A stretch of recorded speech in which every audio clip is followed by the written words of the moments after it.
Olá, pessoal! Este é o terceiro capítulo do livro A Mulher dos Sonhos do Seu Marido. Se vocês são daquelas poucas pessoas que ainda valorizam o relacionamento, este livro tem algumas instruções, como ferramentas que os ajudarão a manter essa engrenagem em movimento, num sentido único, proposital e sem ficarem se deslocando de um lado para o outro, procurando a performance das relações.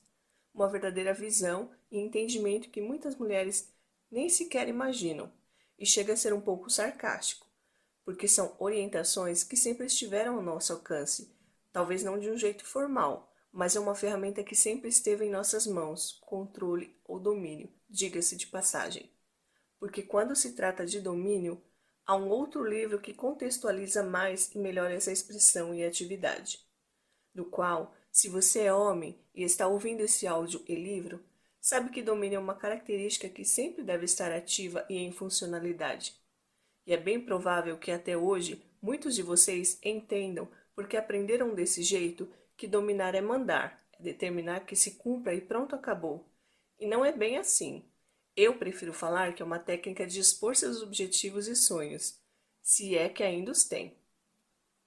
Ainda que o conceito de técnicas não pareça estar relacionado ao domínio, acreditem, é a partir delas que os homens melhor conseguirão instituir a autoridade e a liderança. E como já mencionei no vídeo anterior, mulheres, entendam que sempre que optarmos por uma vida a dois, pela valorização do casamento de um jeito que tenha eficácia, não haverá outros meios. Teremos que fazer sempre parte da missão de nossos companheiros, e não o contrário, não eles fazendo parte da nossa, pois não foi nessa ordem que o casamento foi constituído, como citado em Efésios capítulo 5, versículo 23. Então, homens, se o que eu vou falar aqui os conforta, não acredito que vocês são culpados de abrirem mão de suas vontades para ficarem atendendo aos desejos de suas companheiras, esposas e mulheres. Mas aprendam a sair da casinha e a expressarem seus sonhos, que muitos deles com certeza estão voltados para a missão que Deus lhes confiou e vocês talvez estejam ignorando, menosprezando ou pior, nem conhecem. Procurem objetivar seus sonhos, entender e compreender a vontade de Deus para suas vidas. Uma vez que vocês abram mão de discutir, de falar e comunicar insistentemente com suas companheiras a respeito disso, prestem bem atenção. Vocês estão dizendo para elas, com outras palavras, pior, sem palavras e talvez sem perceberem, que vocês não têm um propósito e nenhum objetivo exato na vida. Vocês podem até abrir mão de seus sonhos para agradar as mulheres e obterem o que querem delas. Mas será que ao fazerem isso não estão cedendo ao inimigo, fracassando na missão a qual Deus estabeleceu a vocês? Já se perguntaram sobre isso? E o que vocês dão para as mulheres em torno de agradá-las coincide com aquilo que Deus quer que vocês façam por elas? E as mulheres que estão me ouvindo aqui, assim como eu não entendo como crítica, mas obtenho como instruções e ferramentas as manifestações e exposições da mulher idealizada nos sonhos dos maridos entrevistados neste livro, todas as mulheres, me refiro a todas mesmo, podem usar dessas instruções e relatos feitos por estes homens para talvez surpreenderem a si mesmas e conhecerem melhor seus maridos, ajudá-los a sonhar, ou melhor dizendo, a conhecerem seus sonhos e ajudando-os a realizar. Que provavelmente, com tantas exigências, reclamações, requisitos e condições impostas por nós, nem eles devem saber quais são seus sonhos e o propósito de Deus por detrás deles, e nem muitas mulheres o que querem na vida. Thomas Edison citou uma vez: mostre-me um homem totalmente satisfeito e eu lhe mostrarei um homem derrotado. Eu acredito que só não há homem totalmente satisfeito porque eles viveram e vivem em torno de agradar as mulheres. E não se trata de não conseguirem, mas delas mesmas nunca estarem contentes com nada. Se trata de nós mesmas provarmos uma satisfação genuína que possa vislumbrar os olhos e a crença dos nossos maridos. Abrindo um parêntese aqui, vocês já repararam que mais de 90% das mulheres, nem elas mesmas, sabem o que querem e não têm sequer um objetivo na vida que seja do agrado dos três, de Deus, de seu esposo e dela? E mais, que no mínimo deveriam fazer uma projeção, como ilustração de como serão seus futuros, pois são as projeções, as únicas que nos darão garantia e motivação de verdade a termos objetivos e criar propósitos, e não as nossas vontades realizadas pelos nossos companheiros, futuros esposos e maridos.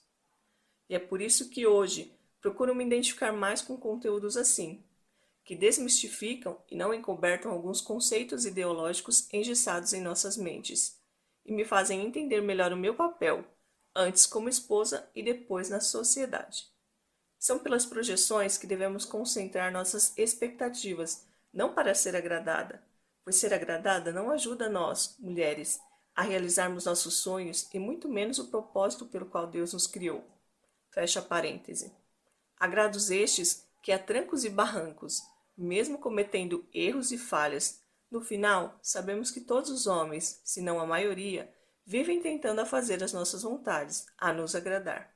Muitas mulheres aqui não vão concordar comigo, vão dizer que não, mas com todos os defeitos e erros que os homens cometem, sabemos que eles simplesmente abrem mão dos seus sonhos, da missão que Deus tem para as suas vidas, em torno de ficar tentando agradar muitas de nós. Se não forem suas esposas, por algum motivo serão outras mulheres, mas o fato é que os homens vivem sim em torno de nos agradar.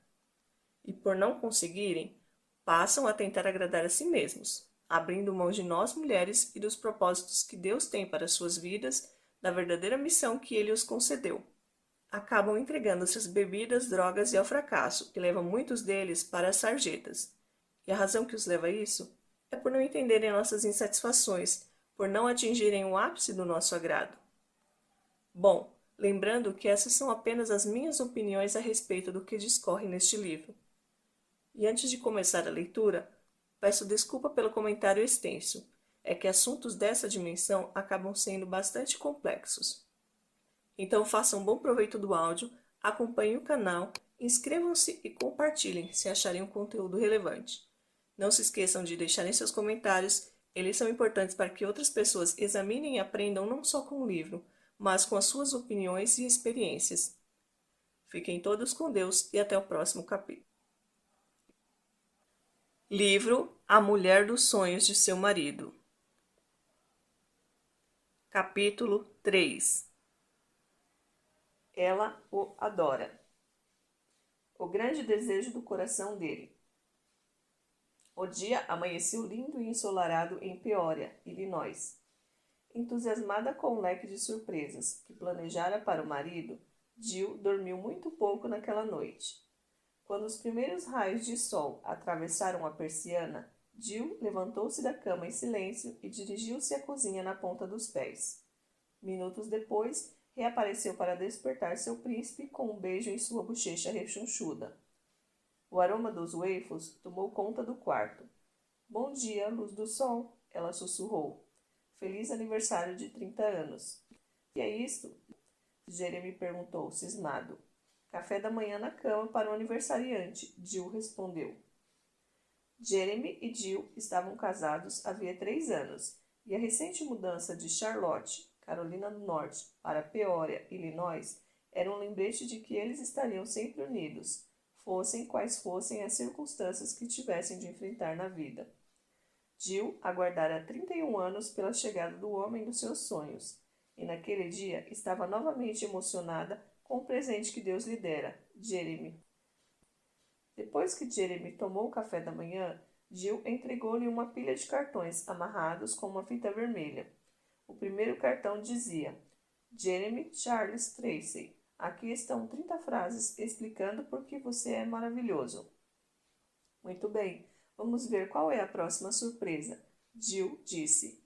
Jim desamarrou alegremente a fita e começou a ler os cartões. Você é maravilhoso porque ama o Senhor. Você é maravilhoso porque é bonito e atraente. Você é maravilhoso porque é divertido. Você é maravilhoso porque é um ótimo ouvinte. Você é maravilhoso porque faz todo mundo sentir-se especial. Você é maravilhoso porque tem talento e é criativo. Você é maravilhoso porque sustenta nossa casa com muita eficiência. Você é maravilhoso porque é um ótimo filho. Em meio a risos e lágrimas, Jeremy leu os cartões em voz alta, um por um. Cada cartão passou a ser uma joia na coroa de seu aniversário. Não quero sair para trabalhar hoje, Jeremy disse, abraçando a mulher. Ele ainda desconhecia as surpresas que o aguardavam durante o dia. Jeremy entrou em seu escritório e viu uma lista em cima da mesa. Sobre a lista havia uma folha de papel com estes dizeres: 30 recordações preciosas.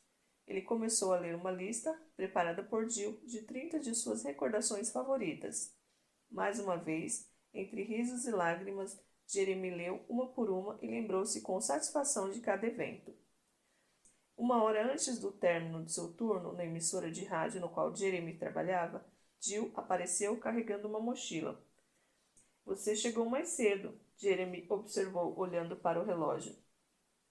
Hoje não, garotão, Jill replicou. Arrumei outro DJ para terminar seu turno e você vai me acompanhar. Jill conduziu Jeremy a uma sala nos fundos e pediu que ele trocasse a roupa de trabalho por bermuda e camiseta. Quando ele apareceu na porta, Jill disse: Muito bem, agora feche os olhos. Tenho outra surpresa. O que mais você poderá fazer para transformar esse dia numa data tão especial? Jeremy disse, sorrindo. Feche os olhos. Estão fechados. Agora abra, Jill orientou. John, o que você está fazendo aqui? Jeremy perguntou com um grito. Eu não poderia deixar meu amigo comemorar seu 30º aniversário sem mim, devolveu o convidado surpresa. Os dois se abraçaram e Jill chorou. Uma das pessoas de que Jeremy mais sentia falta depois de mudar-se para Illinois era seu melhor amigo, parceiro de oração e professor da escola dominical, John Heinrich. Jill combinou com John para que ele voasse a Peoria a fim de estar ao lado do amigo naquele dia especial. Foi uma surpresa sensacional da qual Jeremy jamais se esqueceria. O aniversário de Jeremy foi intercalado de surpresas e atos de amor, grandes e pequenos. No fim do dia, quando Jill aconchegou-se na cama ao lado de seu príncipe, ele a abraçou com uma força e molhou o rosto dela com lágrimas. Nunca tive uma surpresa sequer em todos os meus aniversários. Mal posso acreditar em tudo o que você fez para transformar esse dia numa data especial. Ele segurou o rosto de Jill com uma das suas mãos e sussurrou: Você me ama muito. Acho bom você acreditar, Jill disse, sorrindo. Foi por isso que fiz tudo aquilo. Você é muito especial para mim. Eu o adoro. Um dos maiores desejos do coração do marido é ser adorado, admirado e valorizado pela mulher de seus sonhos. Muitas mulheres atravessam o corredor da igreja com um semblante muito parecido com o da Branca de Neve, mas de repente transformam-se na rainha malvada. Se esse for o seu caso, não tenha medo. A história ainda não terminou. Trace uma linha na areia e diga, basta. Assim como lemos no capítulo 9, a respeito de Jonah, podemos assumir o compromisso de adorar nosso marido e oferecer-lhe o melhor que temos. Abençoá-lo, edificá-lo, conversar com ele e tocá-lo. Talvez seu marido sinta o mesmo que Jeremy ao pousar a cabeça no travesseiro à noite. Você me ama muito. Tenho uma renda de 6 dígitos e dou um duro danado para que minha esposa não precise trabalhar fora, mas raramente me sinto valorizado. Ao contrário, sinto-me um estorvo por sujar o chão de vez em quando ou deixar uma xícara fora do lugar. Jim. Há uma coisa que poderia deixar nosso casamento melhor. Eu gostaria que minha mulher me valorizasse e encorajasse, mas já conversamos sobre isso várias vezes e acho que nada vai mudar. Jack. Gostaria que minha mulher entendesse que eu trabalho muito para sustentar nossa família. Quero muito mais que atenção física. Quero abraços, andar de mãos dadas, sentar bem perto um do outro. Bem, gostaria que minha mulher entendesse como é importante para o marido ser valorizado. Kurt. O clube de casamento dos 3 As: adoração, admiração e apreciação. A mulher dos sonhos de seu marido o adora, o admira e o aprecia.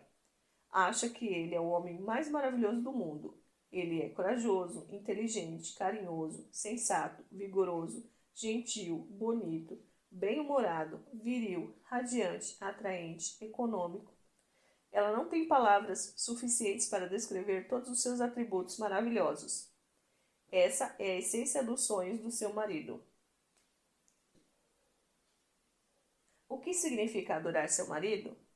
Basicamente, significa amá-lo de todo o coração e dizer isso a ele. George Eliot disse certa vez: "Não gosto apenas de ser amado, gosto que me digam que sou amado." Você quer ver o rosto de seu marido brilhar como lua cheia? Diga-lhe que está muito admirada por ele saber como fazer algo, ou que está impressionada com o seu talento para determinada coisa. Depois, recoste-se na cadeira e veja o rosto dele brilhar. Você se torna o espelho no qual seu marido se vê. Um dia, Annabel Gillan estava sentada no deck de um local de férias, fazendo um artesanato com agulhas.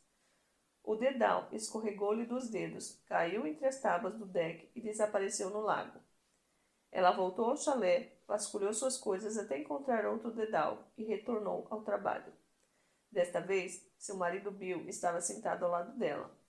O dedal escorregou novamente, bateu na perna dela e, quando estava prestes a cair na água, Bill esticou-se da cadeira, pegou o dedal no ar e o devolveu a ela. Sua coordenação motora é espantosa, ela disse sorrindo. Adoro esse tipo de coisa, ele replicou com um sorriso de alegria.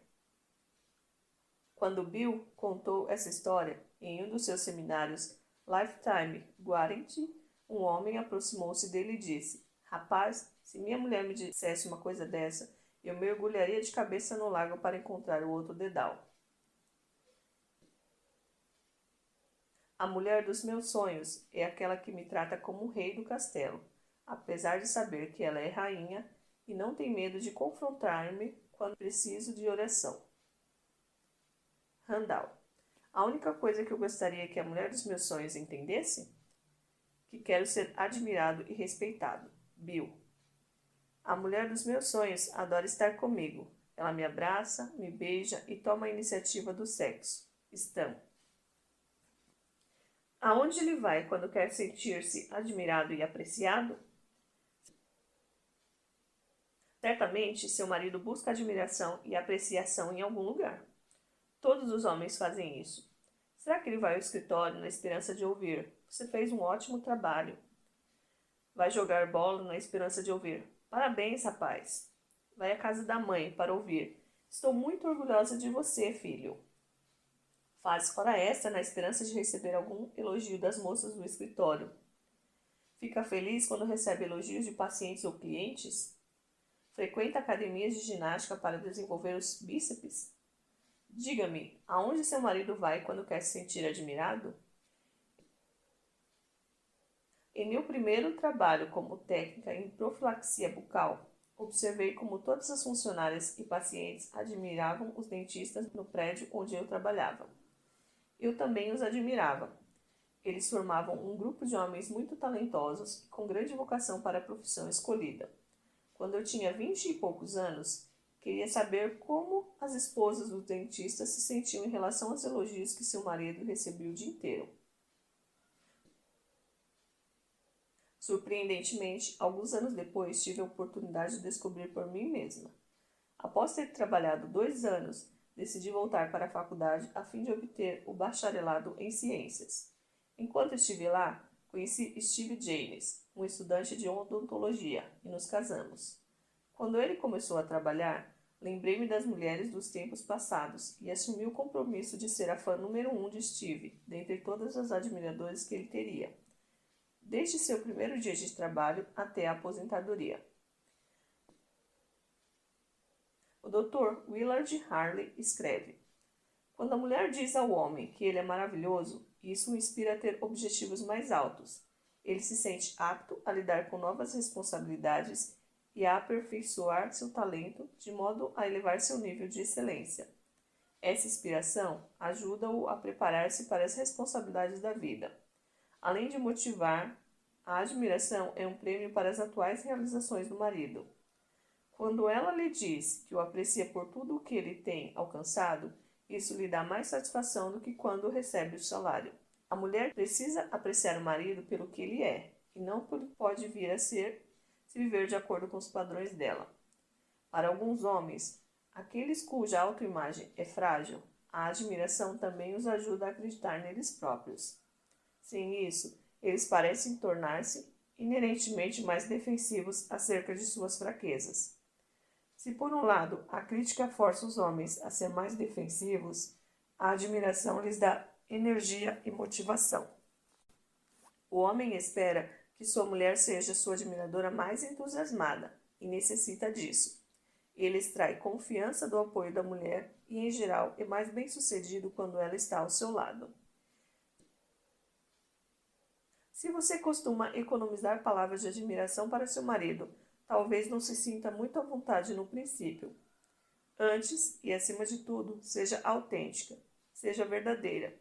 Se você forjar palavras de admiração, ele perceberá. Comece com um elogio ou palavras de apreciação.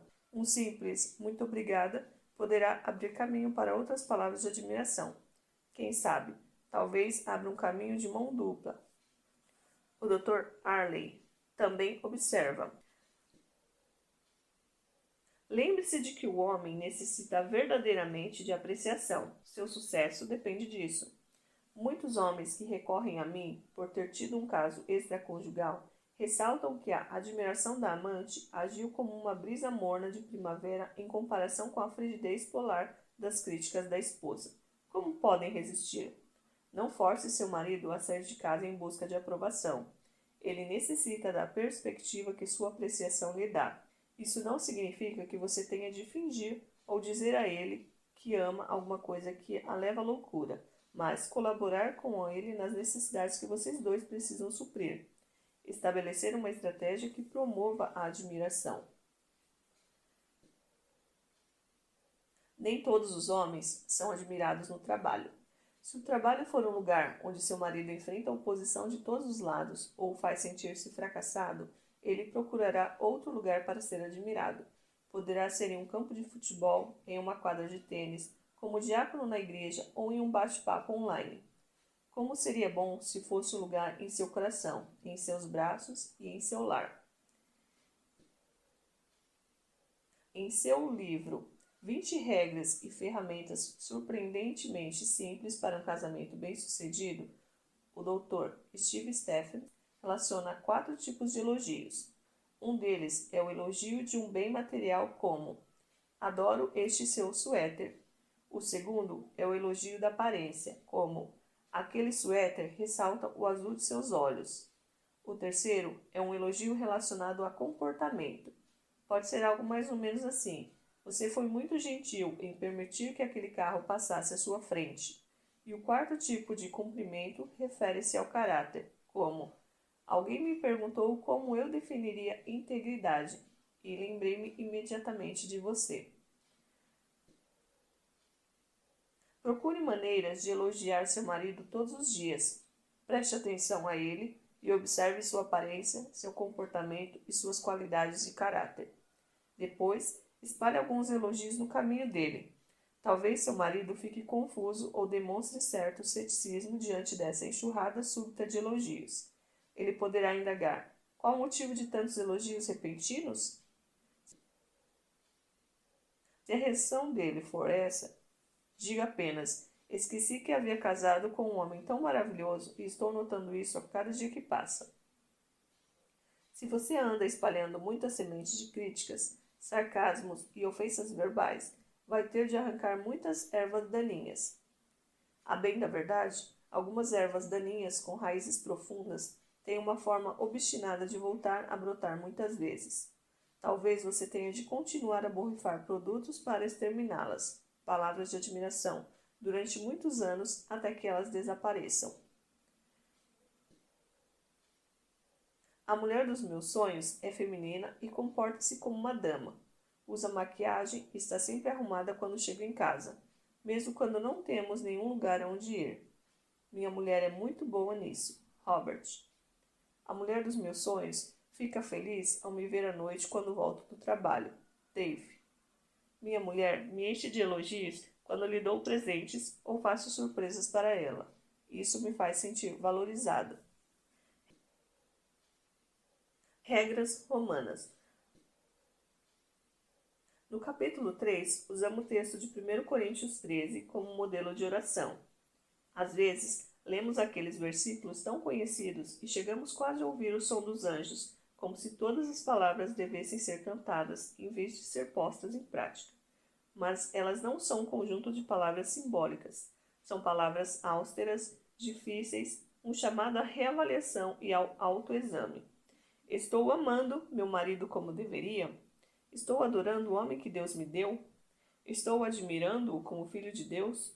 Estou valorizando-o pelo que ele é hoje e não pelo que ele poderia ser visto de acordo com minhas expectativas? Estou entregando meu coração livremente ou faço sentir-se como se ele tivesse de lutar constantemente para conquistar meu amor? Paulo nos oferece alguns conselhos sobre como amar uns aos outros em Romanos, capítulo 12, versículos de 9 a 18. O amor deve ser sincero. Apeguem-se ao que é bom. Dediquem-se uns aos outros. Prefiram dar honra aos outros mais que a si próprios. Nunca lhes falte o zelo. Alegrem-se na esperança. Sejam pacientes na tribulação. Perseverem na oração. Compartilhe o que vocês têm com os santos em suas necessidades. Pratiquem a hospitalidade. Abençoe aqueles que os perseguem. Alegrem-se com os que se alegram. Chorem com os que choram. Tenham uma mesma atitude uns para com os outros. Não sejam orgulhosos. Não sejam sábios aos seus próprios olhos. Não retribuam a ninguém mal por mal. Procurem fazer o que é correto aos olhos de todos. Façam o possível para viver em paz com todos. Agora, examine a lista. É fácil imaginar que Paulo está falando de nossos amigos e irmãos cristãos. E essas foram orientações para amarmos nossos amigos. Elas se aplicarão mais ainda para amarmos nosso marido? Anne Landers disse certa vez: o amor é a amizade que se emancipou. É entendimento tranquilo, confiança mútua, compartilhamento e perdão. É lealdade nos momentos bons e nos momentos maus. Não precisa da perfeição para contentar-se e tolera as fraquezas humanas. Penso que muitos homens cristãos acham que nunca alcançarão os padrões ideais porque as expectativas das mulheres cristãs são muito altas. Minha mulher não me compara com outros homens, compara-me com James Dobson, Pat. A mulher dos meus sonhos deve me adorar, deve olhar para mim e fazer-me sentir forte e viril. Sei que essa ideia parece antiquada nesses tempos, mas a mulher ideal não deve ser autossuficiente. Ela deve precisar de mim. Philip. Gostaria que minha mulher entendesse que eu necessito muito de sua atenção e demonstração de interesse por mim. Dave. As 5 linguagens do amor. Alguma coisa que expresse amor para uma pessoa talvez não o faça para outra. O Dr. Gary Chapman, autor de As 5 Linguagens do Amor, sugere que cada um de nós tem determinada linguagem, que manifesta amor. Primeiro, palavras de afirmação, elogios, palavras de encorajamento e pedidos em vez de exigências afirmam a autoestima do cônjuge. 2. Tempo de qualidade. Passar tempo de qualidade juntos, trocando ideias, ouvindo o que o outro tem a dizer e participando em conjunto de atividades interessantes, transmite a mensagem de que nos preocupamos um com o outro e gostamos de estar juntos. 3. Presentes. Presentes são símbolos tangíveis de amor, sejam eles comprados ou confeccionados. Sua presença ao lado de seu cônjuge também pode ser um símbolo tangível do amor. Os presentes demonstram seu interesse pelo cônjuge e representam o valor do relacionamento. 4. Atos de serviço. Preparar uma refeição, passar uma camisa, manter a casa em ordem, pagar as contas, tudo isso expressa amor em um tom bem alto ao homem para o qual os atos de serviço são uma linguagem de amor. Se essa for a linguagem de seu marido, ele ficará frustrado quando certos trabalhos domésticos não forem feitos e se sentirá como um rei ao sentar-se para saborear sua refeição favorita. 5. Toque físico. O toque físico é mais que sexual. É segurar a mão dele, tocar em seu ombro, abraçá-lo, dar-lhe um tapinha nas costas ou sentar-se bem junto dele para ver TV. Pergunte a seu marido qual é a linguagem de amor dele. Talvez você se surpreenda. Poderá pensar que manter a casa em ordem ou preparar refeições saborosas expresse amor, mas o que ele deseja realmente é qualidade de tempo ou palavras de afirmação. Se ele não souber dizer qual é a sua linguagem de amor, pergunte o que ele deseja ou gostaria de ter um pouco mais. Amor servido em bandeja de prata. Sara havia trabalhado 7 dias seguidos no turno da noite no hospital. Em seu primeiro dia de folga, ela estava saboreando a terceira xícara de café e folheando uma revista recém-publicada. Era muito bom passar um dia sem ter alguém precisando de sua atenção. Acho que vou assistir a um filme antigo, ela pensou. Mas assim que tentou colocar o disco no aparelho de DVD, ela notou que havia outro no lugar. Apertou o botão ejetar e arregalou os olhos ao ver o disco que saiu. Seu coração bateu acelerado e ela sentiu uma mistura de raiva e decepção. Pegou as chaves do carro e o disco e dirigiu-se apressada ao escritório do marido. Randy, ela disse com os dentes cerrados, veja o que encontrei no aparelho de DVD esta manhã. Enquanto eu estava trabalhando, você deveria estar de olho nos meninos. Pelo jeito, Brad alugou um filme pornográfico para assistir depois que você foi dormir. Veja isso, ela gritou. Um filme nojento sobre uma orgia entre adolescentes. Que providência você vai tomar? Brad vai ficar de castigo pelo resto da vida. Espere até eu pôr as mãos nele. Sara, porém, não notou a palidez no rosto de Randy, os olhos fitando o chão e as gotas de suor formando-se em sua testa. Finalmente, ele levantou a mão para interromper o acesso de fúria da esposa. Sara, ele disse em voz baixa, o filme não é de Brad, é meu. Sara e Randy são cristãos. Trabalham ativamente na igreja com a juventude e dirigiram vários estudos bíblicos ao longo dos anos. A sensação de Sara foi a de ter sido esmagada por uma carreta imensa que atingiu seu coração com uma carga de 3 toneladas. O que a mulher dos sonhos do marido faz em uma situação semelhante? O que você faria? O que Sara fez? Como levar adiante o casamento depois de uma traição como aquela? Como perdoar o homem que prometeu amá-la pelo resto da vida? Perdão. Esse é um assunto muito difícil. No entanto, sem perdão, jamais seremos a mulher dos sonhos dele. Quero dizer-lhe uma coisa desde o princípio.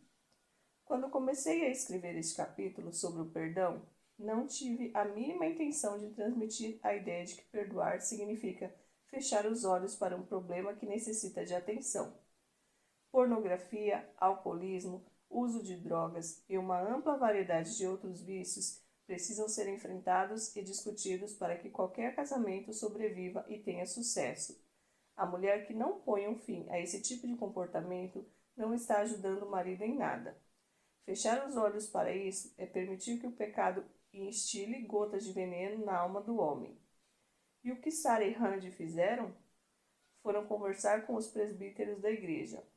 Randy admitiu seu pecado, passou a frequentar um grupo de apoio para homens viciados em pornografia e se reúne semanalmente com um companheiro que assumiu a responsabilidade de lhe fazer perguntas difíceis de ser respondidas. Randy instalou um programa em seu computador que rastreia os sites visitados por ele e um histórico da internet é enviado semanalmente a seu amigo e a Sara. Sim, eles tomaram providências para lidar com o pecado de Randy, mas um dos maiores passos de fé ocorreu quando Sara decidiu perdoar o marido e voltar a confiar nele. Foi difícil? Claro. Foi impossível? Com a ajuda de Cristo, não.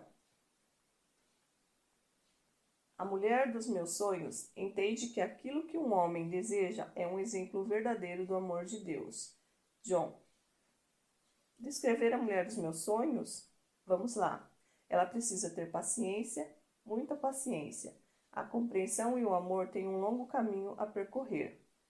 Que, por favor, ela me perdoe com mais frequência. É tudo o que eu peço. Ron. A mulher dos meus sonhos é graciosa em sua conduta, em palavras e ações. Ela não é julgadora, não guarda rancor e não traz à tona os erros do passado.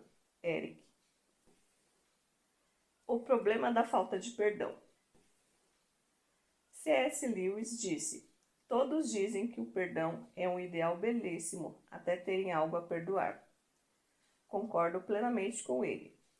É particularmente difícil perdoar quando o homem que prometeu nos amar e cuidar de nós todos os dias de nossa vida é aquele que nos magoa. E mais difícil ainda é alcançar o casamento dos nossos sonhos se não houver perdão. A falta de perdão é uma aranha que suga o sangue do casamento. Paulo escreveu: e aquilo que perdoei, se é que havia alguma coisa para perdoar, perdoei na presença de Cristo, por amor a vocês, a fim de que Satanás não tivesse vantagem sobre nós, pois não ignoramos as suas intenções. 2 Coríntios, capítulo 2, versículos 10 e 11.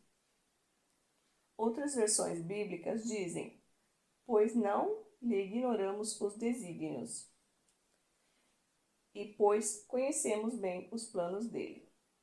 Satanás dança feliz quando cometemos um erro, mas promove uma festa quando não perdoamos.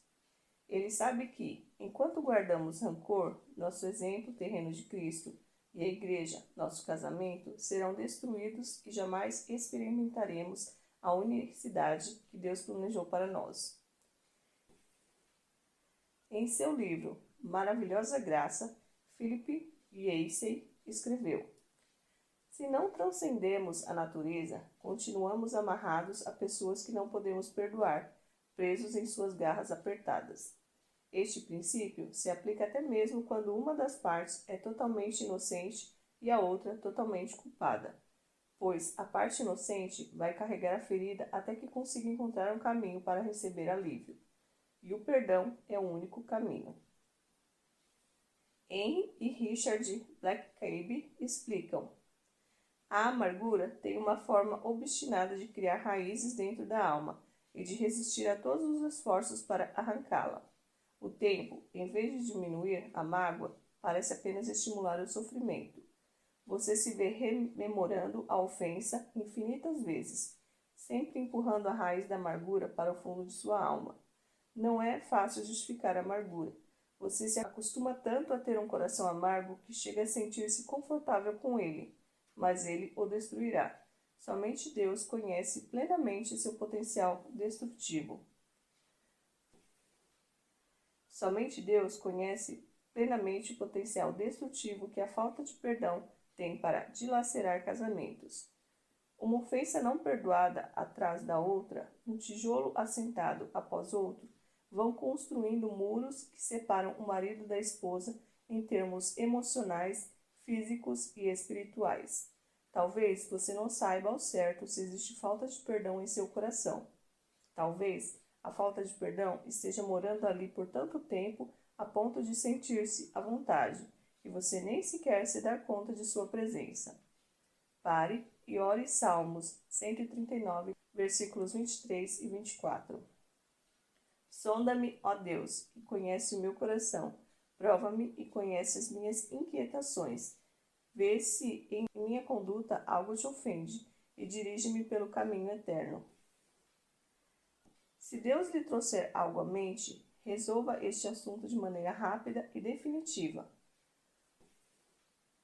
Um grupo de especialistas em computador reuniu-se para decidir se os computadores deveriam ser referidos no gênero masculino ou feminino. Da mesma forma que os marinheiros dizem ela para referir-se a seus navios, os programadores não queriam usar o gênero neutro para referir-se às suas amadas máquinas. As mulheres reuniram-se em uma sala e os homens em outra. As mulheres decidiram que os computadores deveriam ser referidos no masculino, ele, pelos seguintes motivos. 1. Para chamar a atenção deles, é necessário ligá-los. 2. Eles têm uma quantidade enorme de informações, mas, ainda assim, não dão nenhuma pista do que está acontecendo. 3. Deveriam ajudar-nos a resolver nossos problemas, mas, volta e meia, eles é que são um problema. 4. Assim que nos apegamos a um deles, Percebemos que, se tivéssemos esperado um pouco mais, teríamos conseguido um modelo melhor. Os homens, por outro lado, acharam que os computadores deveriam ser referidos no feminino, ela, porque 1. Ninguém, exceto quem a criou, entende sua lógica interna. 2. A língua-mãe que elas usam para comunicar-se com os outros computadores é incompreensível a qualquer pessoa. 3. Assim que nos apegamos a uma, descobrimos que gastamos metade de nosso salário em acessórios para ela. 4. Até mesmo nossos erros mais insignificantes são armazenados em uma memória de longo prazo para posterior recuperação. Puxa, o item 4 mencionado pelos homens atingiu-me em cheio. Digo que é possível aprendermos a apertar a tecla Delete e esvaziar a lixeira. Não devemos deixar meios de recuperar os arquivos apagados, e oro para que não sejamos espertas o suficiente para recuperá-los do disco rígido. Sempre digo às mulheres que estão tentando ser organizadas que limpem seus armários com 3 sacolas. As sacolas das coisas para guardar em lugar fechado, a sacola das coisas para jogar fora e a sacola das coisas para passar adiante. Também ressalto que é importante usar sacolas que não sejam transparentes. Por quê? Você está rindo, tenho certeza.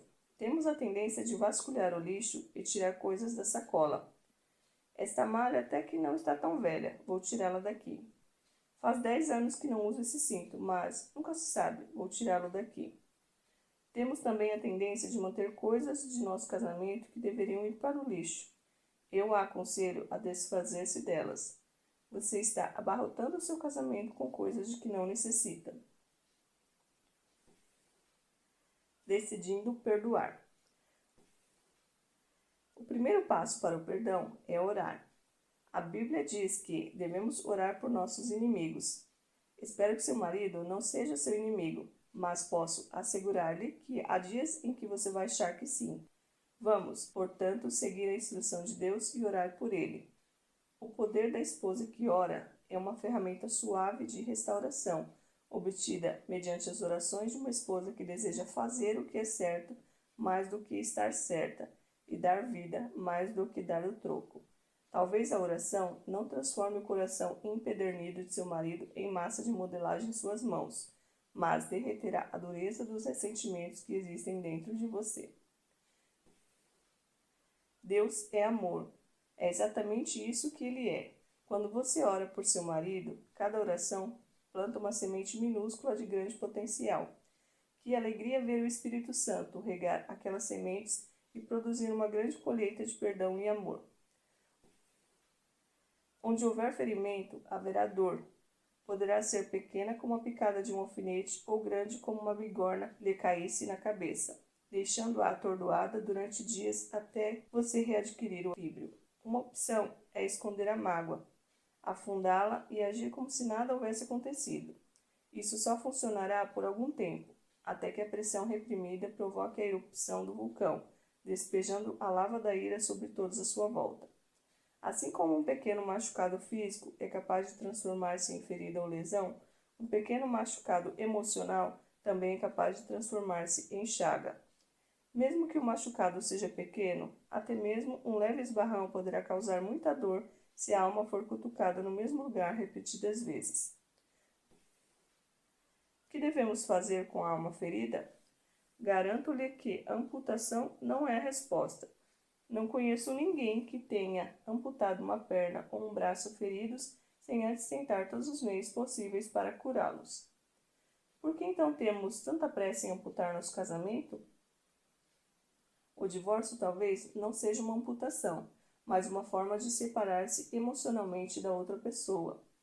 Para muitos casais, o perdão é o primeiro passo para devolver vida ao casamento. A palavra grega para perdão é aphrene e significa libertar do poder exercido por alguém, mandar embora, soltar.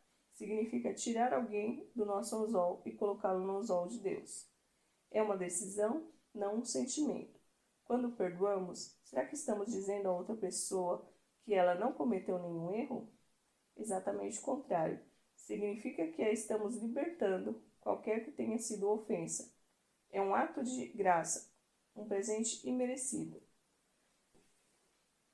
Paulo escreveu: Mas uma coisa faço, esquecendo-me das coisas que ficaram para trás e avançando para os que estão adiante, prossigo para o alvo.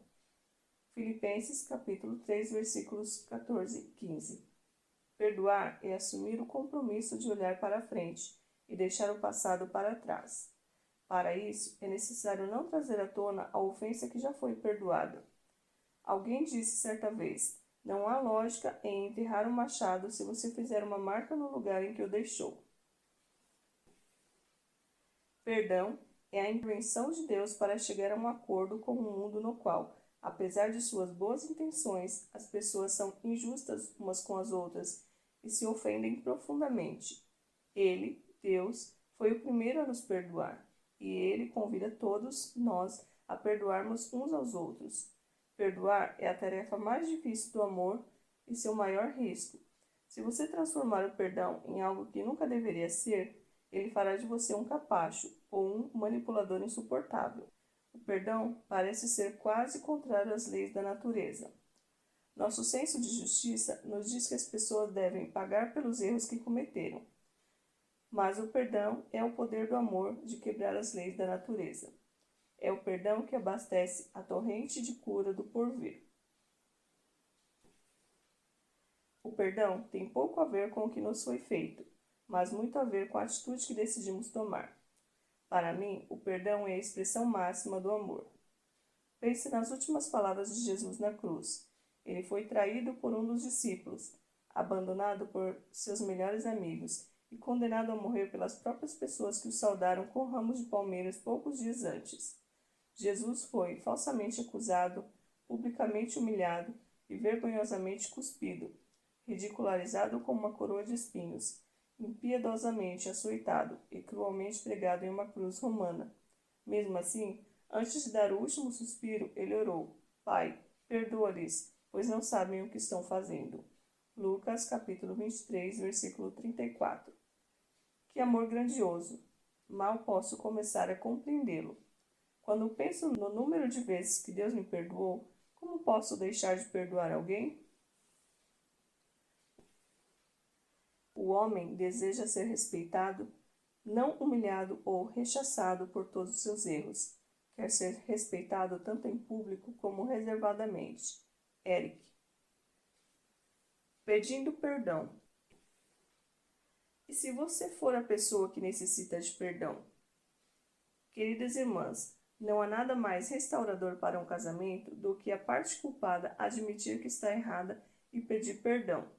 Jesus ressaltou a importância da reconciliação quando disse: Portanto, se você estiver apresentando sua oferta diante do altar e ali se lembrar de que seu irmão tem algo contra você, deixe sua oferta ali, diante do altar, e vá primeiro reconciliar-se com seu irmão. Depois volte e apresente sua oferta. Mateus capítulo 5, versículos 23 e 24. Enquanto lê as páginas deste livro, talvez você perceba que há várias situações nas quais agiu de forma errada com seu marido. Assim como Jonah, no capítulo 9, talvez seja necessário escrever uma carta a ele, admitindo seus erros e pedindo-lhe perdão. Leve em conta estas recomendações. Primeiro, diga-lhe especificamente por que estava errada. 2. Manifeste a ele seu arrependimento por tê-lo ofendido. 3. Peça-lhe que a perdoe usando estas palavras: Você me perdoa? 4. Diga-lhe que vai agir de maneira diferente daqui em diante. A palavra arrepender significa dizer que você lamenta muito, dar meia volta e seguir na direção oposta. Mesmo que seu marido perdoe, o que ele mais deseja é que você siga na direção oposta e não volte a ofendê-lo.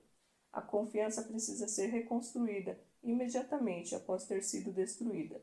Não se zangue se ele esperar para ver a mudança antes de voltar a confiar em você de todo o coração. Robert Killen disse: casamento feliz é a união de duas pessoas que sabem perdoar. Que grande verdade há nessa frase. Esquecendo para sempre. Vejamos agora um exercício visual sobre o perdão, adaptado do livro de Annabel Gilliam, A Mulher Confiante. Leve um balão de gás a uma área aberta. Escreva nele, com o auxílio de uma caneta de ponta porosa, uma palavra ou duas que sirvam para indicar que você está perdoando seu marido. Depois, ore. Amado Senhor, estou perdoando, coloque o nome do marido, pelas coisas que devem ser perdoadas. Não vou mais manter esse peso sobre ele. Nunca mais vou falar desse assunto. Estou cortando suas amarras. Tu disseste que devemos lançar todas as nossas ansiedades sobre ti, e hoje te entrego esse fardo que venho carregando por um bom tempo. Leve com esse balão, que em breve desaparecerá, todo o ressentimento e toda a amargura de meu coração. Em nome de Jesus. Amém. Solte o balão e veja-o subir em direção à presença de Deus. Todas as vezes que a ofensa lhe voltar à mente, lembre-se de que você o entregou a Deus. Talvez você e seu marido necessitem soltar balões juntos. Veja o que uma mulher escreveu a Annabel. Querida Annabel, na última terça-feira, meu marido e eu compramos 2 balões de gás, um rosa e um azul, e dirigimos-nos a um monte. Encontramos um local com uma bela vista panorâmica e estacionamos o carro. Sentamos-nos lado a lado por um longo tempo, escrevendo algumas palavras em nossos balões. Al não leu o que eu escrevi, e eu não li o que ele escreveu. Eu fui a primeira a soltar o balão. O vento estava soprando de maneira estranha, para baixo, na direção do vale. O balão enroscou-se em 3 árvores, soltou-se com o vento e finalmente voou rapidamente em direção ao céu. Em seguida, Al soltou seu balão em outro lugar, longe das árvores, mas ele também se reencostou em uma delas. Caminhei em direção às árvores e sacudi o tronco com as 2 mãos. O balão soltou-se com a força do vento e subiu em direção aos céus. Há uma boa ilustração do efeito que aquela circunstância exerceu em nós. Um problema verdadeiro que deveria ir embora, voar para bem longe. Eu me sinto livre como há muito não me sentia. E quando os pensamentos negativos surgem, fecho os olhos e vejo os balões rosa e azul indo embora. Então sei que tudo está bem, tudo está nas mãos de Deus. Talvez você tenha um balão que necessite ser solto em direção a Deus. Seria maravilhoso se isso fosse feito em conjunto, você e seu marido, servindo em meio à cultura do eu primeiro. Há anos ouço a frase de que o casamento é um acordo meio a meio. A questão, porém, é: quem decide quando um dos cônjuges atinge a marca dos 50%? O autor e especialista em assuntos matrimoniais, Dennis Heine, observa: é impossível determinar se seu cônjuge atingiu essa marca porque nenhum de vocês chega a um acordo sobre onde ela está. Cada um é responsável por examinar o desempenho do outro de sua velha e surrada perspectiva. Carly e Dan são um casal que percorreu além da milha extra só para não ter de percorrer a milha extra recomendada em Mateus capítulo 5, versículo 41. Estão sempre controlando quem foi o último a colocar um novo sabonete no box do chuveiro, a trocar o papel higiênico ou a abrir o creme dental. É uma espécie de competição para ver quem é capaz de usar o último pedaço de sabonete ou a última porção de creme dental. Carly se vangloriou. A competição, por mais tola que possa parecer, resume-se em saber quem vai servir ao outro. Imagine como Dan se sentiria adorado se Carly começasse a usar um novo sabonete antes do início da guerra pela última lasca que é no banheiro, ou trocasse o rolo de papel higiênico antes de chegar ao fim. Se você quer tentar um tipo de competição em sua casa, que tal ver quem é capaz de servir ao outro com generosidade? O apóstolo Paulo encoraja-nos. O amor deve ser sincero. Odeiem o que é mau, apeguem-se ao que é bom. Dediquem-se uns aos outros com amor fraternal. Prefiram dar honra aos outros mais do que a si próprios. Romanos, capítulo 12, versículos 9 e 10. Vamos parar e pensar nos últimos dias de Jesus com seus discípulos antes da crucificação. Devia estar preocupado com as últimas lições que gostaria que seus seguidores entendessem antes que ele subisse ao céu. Na última noite que passaram juntos, por ocasião da ceia pascal, Jesus levantou-se da mesa, tirou sua capa e colocou uma toalha em volta da cintura. Depois disso, derramou água numa bacia e começou a lavar os pés dos seus discípulos, enxugando-os com a toalha que estava em sua cintura.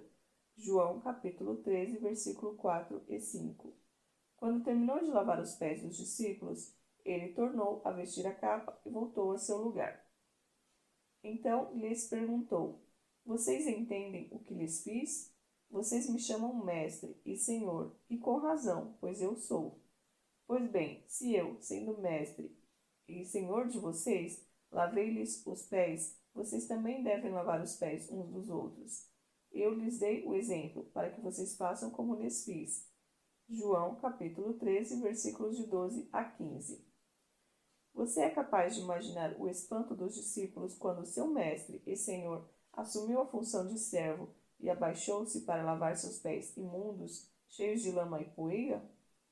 Entenda o grito de protesto de Pedro. Quando Jesus lavou os pés dos discípulos, aquele não foi um ato simples de bondade. Na verdade, ele estava cumprindo uma tarefa que os outros se recusavam a cumprir. Segundo o costume da época, o dono da casa atribuía a um servo a tarefa de lavar os pés dos convidados. Não existiam tênis de marca naqueles dias. Os homens e as mulheres usavam sandálias de couro e andavam a pé pelas estradas empoeiradas, às vezes enlameadas, da Terra Santa. Não havia nada melhor que mergulhar os pés calejados e cansados em uma bacia com água fresca para aliviar as preocupações do dia. No entanto, por ocasião da última ceia, não havia nenhum servo presente para lavar os pés dos convidados, e ninguém se apresentou para realizar a tarefa. Então, o Deus que se tornou homem enrolou uma toalha na cintura e fez o que ninguém se dispôs a fazer. Depois disso, sentou-se e disse: De agora em diante, ajam da mesma forma.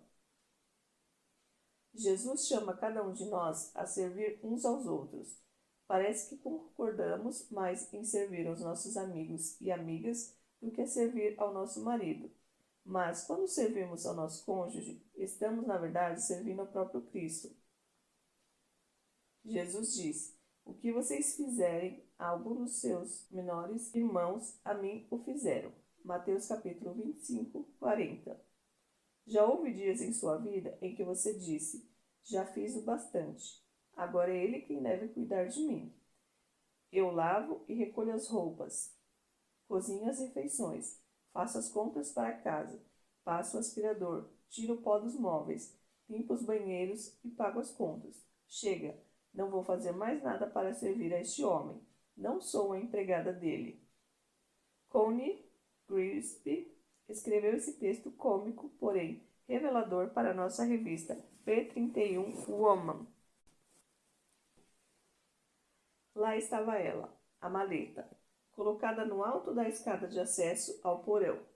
O simples fato de olhar para a maleta deixou-a zangada. Seu marido acabara de voltar de uma viagem de negócios e deixara a maleta ali, assegurando-lhe que em breve a levaria para baixo e a guardaria. Uma semana depois, a maleta continuava no mesmo lugar. A lavanderia ficava no porão, por isso ela era forçada a passar por cima daquelas coisas todas as vezes que precisava lavar roupa. Pouco tempo depois, ela passou a tratar o marido de acordo com o número de vezes que precisava passar por cima da maleta. O mês de janeiro chegara à metade, e o clima lá fora ficava cada vez mais frio.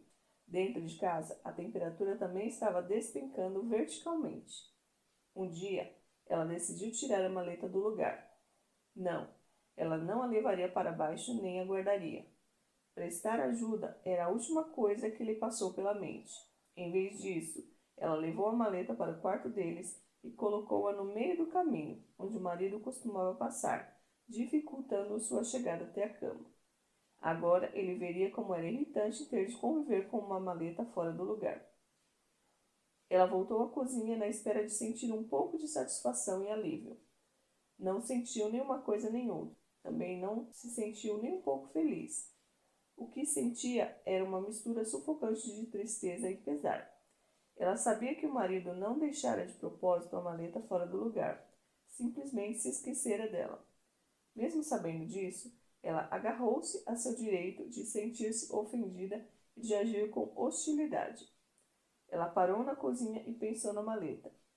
Se pertencesse a uma visita, ela se prontificaria feliz em pegá-la e insistiria em colocá-la em um lugar apropriado. Então, por que ela se perguntou, não se dispunha a ajudar o marido da mesma forma? Porque era muito mais fácil servir aos outros que servir a ele? Ela olhou demoradamente para si mesma e não gostou do que viu. Não era de admirar que estivesse triste. Alguma coisa precisaria mudar. Tudo bem, e isso não tinha nada a ver com a maleta. Há algum aspecto nessa história que lhe parece familiar? Você acha mais agradável servir aos outros que servir a seu marido? A passagem a seguir é longa, mas quero que você a leia pensando em seu esposo. Deus chama-nos a servir uns aos outros. Isso inclui nosso marido e todos os outros relacionamentos humanos. Se por estarmos em Cristo nós temos alguma motivação, alguma exortação de amor, alguma comunhão no Espírito, alguma profunda afeição e compaixão, completem a minha alegria, tendo o mesmo modo de pensar, o mesmo amor, um só Espírito e uma só atitude. Nada façam por ambição egoísta ou por vaidade, mas humildemente considerem os outros superiores a si mesmo. Cada um cuide não somente dos seus interesses, mas também dos interesses dos outros. Seja a atitude de vocês a mesma de Cristo Jesus, que, embora sendo Deus, não considerou que o ser igual a Deus era algo que devia apegar-se, mas esvaziou-se a si mesmo, vindo a ser servo, tornando-se semelhante aos homens. E sendo encontrado em forma humana, humilhou-se a si mesmo e foi obediente até a morte, e morte de cruz. Filipenses capítulo 2, versículos de 1 a 8. Nada façam por ambição egoísta. Ops. Nada façam por vaidade. Ops. Humildemente considere os outros superiores a si mesmo. Ops. Cada um cuide dos interesses dos outros. Ops. Em Filipenses 2, 4, Paulo diz que cada um deve cuidar não somente dos seus interesses, mas também dos interesses dos outros. Cuidar origina-se do vocábulo grego scopus, do qual temos as palavras telescópio e microscópio. Significa prestar muita atenção. Quer você esteja usando um telescópio para ampliar a imagem, quer esteja usando um microscópio para um exame mais detalhado, é importante saber que a mulher dos sonhos de seu marido está sempre atenta às necessidades, aos desejos, aos sonhos, às alegrias e às tristezas dele. Ela examina de perto o coração de seu cônjuge e o adora inquestionavelmente.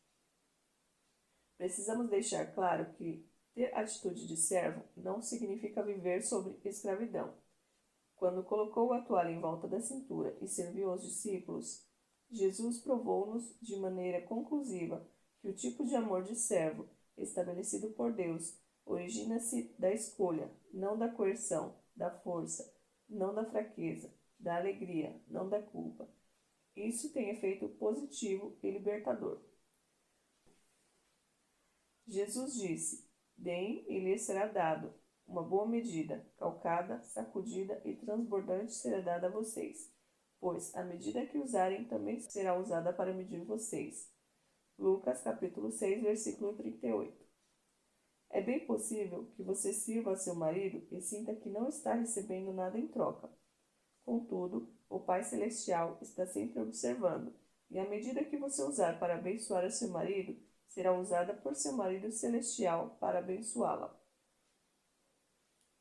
Minha mulher descobre o que eu gosto e o que eu não gosto e procura agradar-me. Esses agrados vão desde preencher os cheques e controlar as contas até surpreender-me com chocolates recheados de pasta de amendoim quando menos espero. Steve. Uma coisa que minha mulher sabe fazer muito bem é não reclamar de nada. E, rapaz, gosto muito disso. Ela não é um capacho. É uma leoa e, se necessário, não se importa de debater seu ponto de vista comigo ou com outra pessoa qualquer. Há uma grande diferença entre reclamar e discordar. Brecht.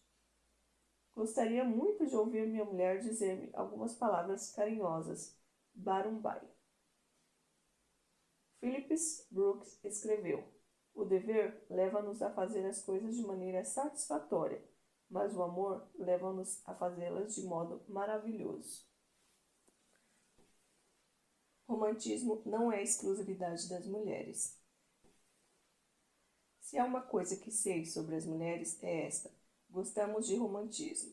Adoramos histórias românticas, comédias românticas, tragédias românticas, romantismo, romantismo, romantismo. Preferimos muito mais assistir a um filme romântico a assistir a um filme de ação. E que mulher não sonha ver seu marido agindo de forma romântica como fazia na época do namoro? Mas sabe de uma coisa? Esse homem também sonha com isso. Em um final de tarde, Steve e eu estávamos planejando uma noite romântica em casa, a sós. Emprestamos um DVD de nossos amigos, Jenny e Sherry. O filme, Compromisso Precioso, prometia provocar lágrimas em qualquer pessoa. O casal na capa parecia perdido um no outro, abraçados como duas pessoas verdadeiramente apaixonadas. No verso, havia estas palavras para atrair o público: cativa sua mente, seu coração e sua alma. Descreve uma imagem comovente de amor eterno. Ambiente à meia luz, velas acesas, clima de romance. No entanto, quando Steve colocou o disco no aparelho, não ouvimos os acordes de um tema melodioso ou de uma música romântica capaz de embaçar os olhos. Ah, não! Era Arnold Schwarzenegger, com uma metralhadora pronta para entrar em ação.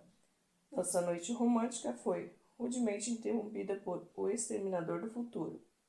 Jane havia colocado o disco errado no estojo.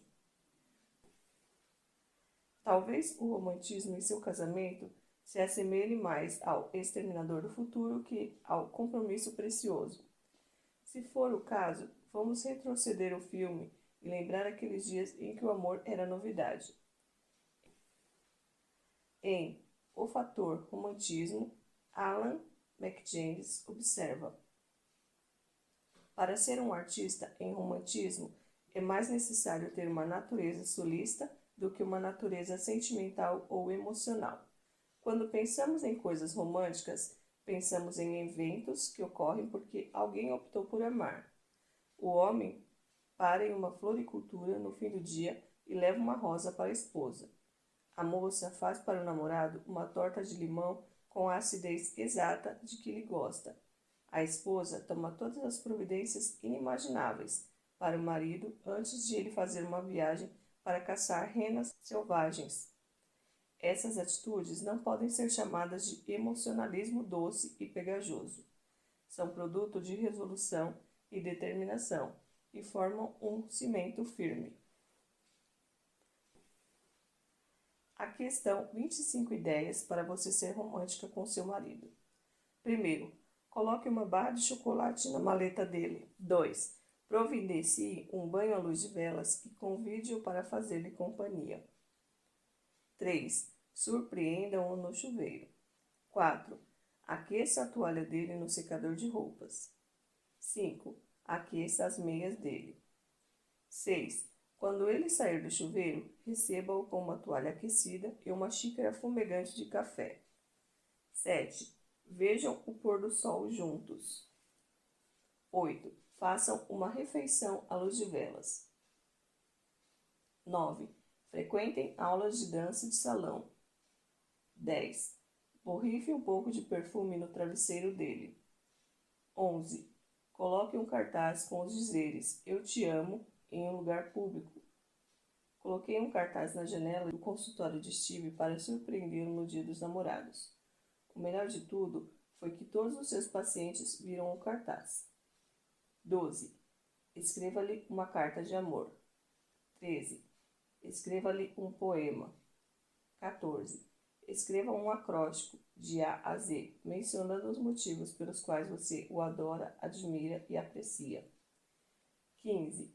Escolham uma canção especial só para vocês. 16. Envie um bilhete de amor a ele no escritório, via fax. 17. Envie um e-mail romântico a ele. 18. Deixe uma mensagem "Eu te amo" na caixa postal do celular dele. 19. Sequestre-o por uma noite. Vá buscá-lo no escritório, levando uma sacola com tudo o que ele necessitar para passar a noite fora. Deixe as crianças na casa de uma amiga. 20. Comemore o primeiro encontro, o primeiro beijo e o dia em que ele a pediu em casamento. 21. Escreva-lhe um bilhete de agradecimento por alguma coisa específica que ele lhe fez. 22. Faça um vídeo de sua vida com ele usando fotos antigas e canções favoritas. Há empresas especializadas nisso. Basta você entregar-lhes as fotos e as canções. 23. Faça uma lista contendo 25 motivos pelos quais você o adora. 24. Ofereça-lhe um troféu por uma habilidade dele. As lojas de troféus têm meios de gravar os dizeres que você quiser. 25. Faça-lhe uma massagem no corpo todo, dizendo a ele o que mais aprecia em cada parte. Na última parte deste livro, apresentaremos outras maneiras de devolver o romantismo ao seu casamento. Gostaria que minha mulher entendesse como é importante para o homem sentir que é uma pessoa bem-sucedida. Bart. A mulher dos meus sonhos é agradável.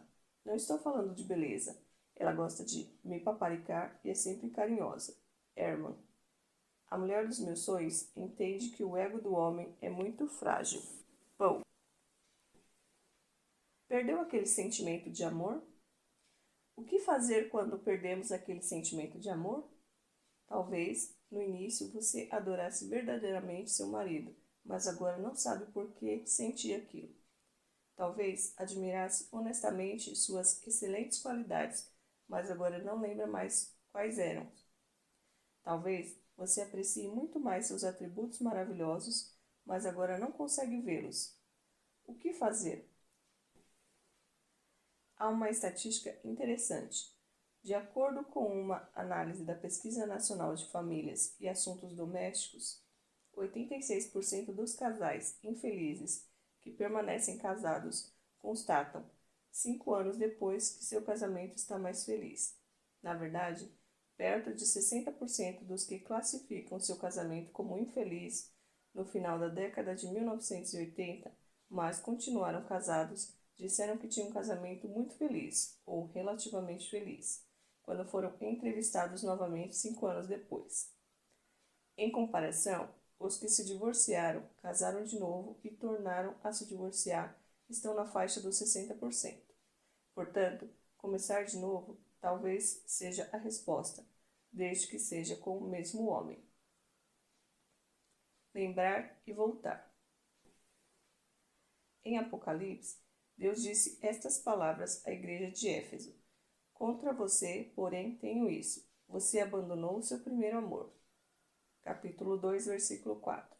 Éfeso era uma das igrejas mais admiráveis do Novo Testamento, e mesmo assim seus membros perderam, ao longo do caminho, aquela vibração inicial por conhecer Cristo. O amor um pelos outros e por Deus esfriou. Ao ler o lamento de Deus, murmurei uma oração. Ó Senhor, são muitas as mulheres que esqueceram seu primeiro amor. Esquecemos a vibração que sentimos quando conhecemos nosso marido. Aquele frio na espinha quando ele entrava em casa, o coração batendo acelerado quando ele telefonava, a ternura quando abríamos uma carta manuscrita por ele, o desejo sexual eletrizante provocado por um beijo.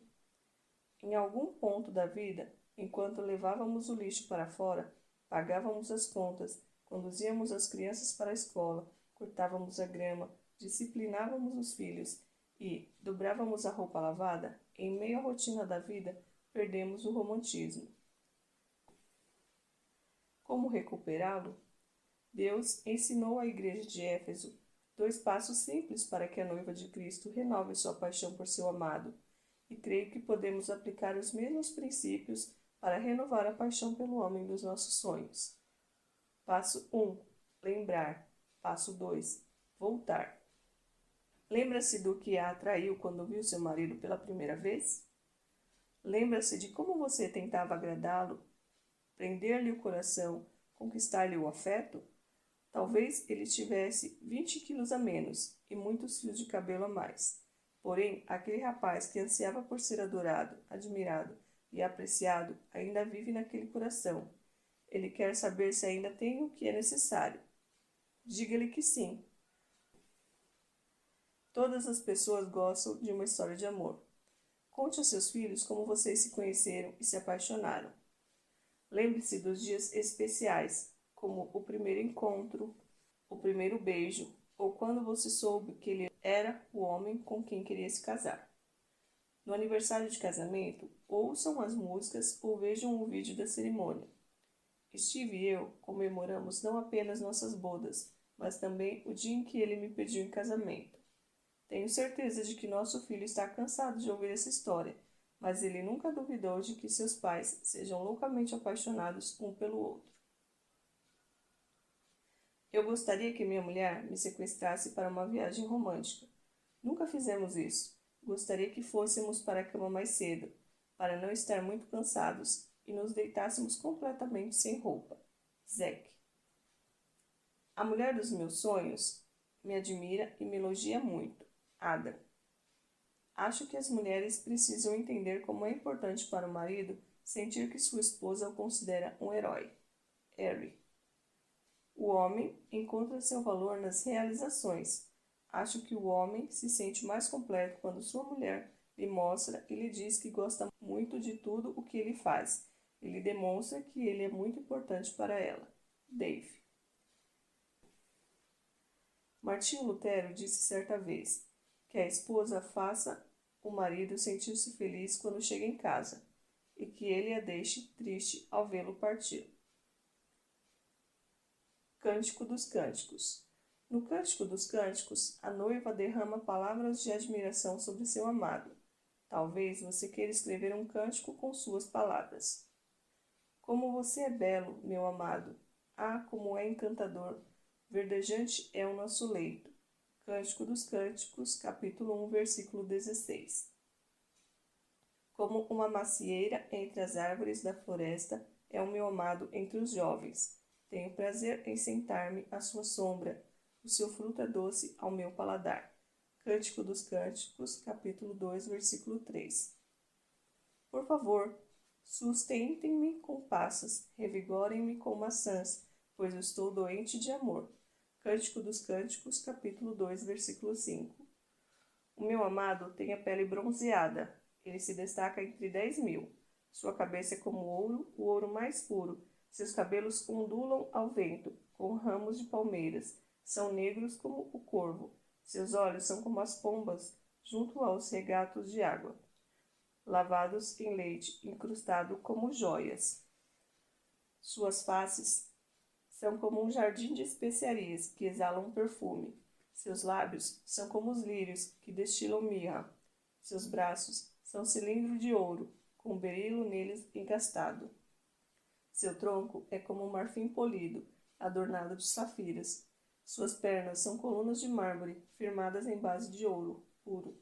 Sua aparência é como o Líbano. Ele é elegante como cedros. Sua boca é a própria doçura. Ele é muito desejável. Ele é o meu amado. Esse é o meu querido. Ó mulheres de Jerusalém. Cântico dos Cânticos, capítulo 5, versículo 10 a 16. Agora tente escrever um cântico de amor usando sua própria linguagem. O marido quer ter certeza de que ele é o homem dos sonhos de sua mulher. Pelo menos eu quero. Gostaria que minha mulher me tratasse com respeito e atenção, como fazia quando éramos namorados. Ou seja, ter boa aparência e um sorriso no rosto, ser paciente e bondosa. Dan. Minha mulher sabe dizer obrigada quando eu a ajudo ou a defendo. Russ. A mulher dos meus sonhos me diz, com todas as letras, que aprecia o que eu faço por ela e pela família. Dave. Quanto eu te amo? Amo-te quanto em largo, alto e profundo. Minha alma alcança quando transportada, sente, alongando os olhos deste mundo, os fins do ser, a graça entresonhada. Amo-te em cada dia, hora e segundo. à luz do sol, na noite sossegada, e é tão pura a paixão que me inundo, quanto o pudor dos que não pedem nada. Amo-te com o doer das velhas penas, com sorrisos, com lágrimas de prece, e a fé da minha infância, ingênua e forte. Amo-te até nas coisas mais pequenas, por toda a vida, e assim Deus o quisesse. Ainda mais te amarei depois da morte. Elizabeth Barrett. 25 maneiras de mostrar a seu marido que você o adora. Primeiro, deixe-o ouvir que você é agradecida a Deus por ele. 2. Abrace-o várias vezes por dia. 3. Sente-se sempre ao lado dele nas reuniões sociais. 4. Beije-o várias vezes por dia. 5. Pergunte-lhe se existe algo que você poderia fazer por ele hoje. 6. Escreva-lhe bilhetes de amor no espelho do banheiro ou na parede do box com sabonete. 7. Sorria para ele. 8. Pisque para ele. 9. Escolha uma canção especial. 10. Comece cada dia com um beijo. 11. Termine cada conversa ao telefone, seja qual for o assunto, com "eu te amo". 12. Não o interrompa quando ele estiver contando uma história. 13. Elogie-o diante dos outros. 14. Elogie-o quando estiverem a sós. 15. Prepare o prato favorito dele sempre que possível. 16. Diga por favor e obrigada. 17. Elogie-o diante dos colegas dele. 18. Elogie-o diante da família dele. 19. Elogie-o diante dos filhos. 20. Escreva bilhetes com base em verdades da Bíblia, como: você é um filho amado de Deus. Você é a obra-prima de Deus. Você é sal e luz do mundo. 21. Elogie-o por algo específico que ele se esmerou em fazer. 22. Cumprimente-o diante dos filhos. 23. Faça uma lista das 25 qualidades que você admira nele. 24. Diga-lhe que aprecia o empenho dele no trabalho. 25. Confeccione para ele um livrete com cupons que só poderão ser preenchidos por você. Deixe outras ideias a seu critério.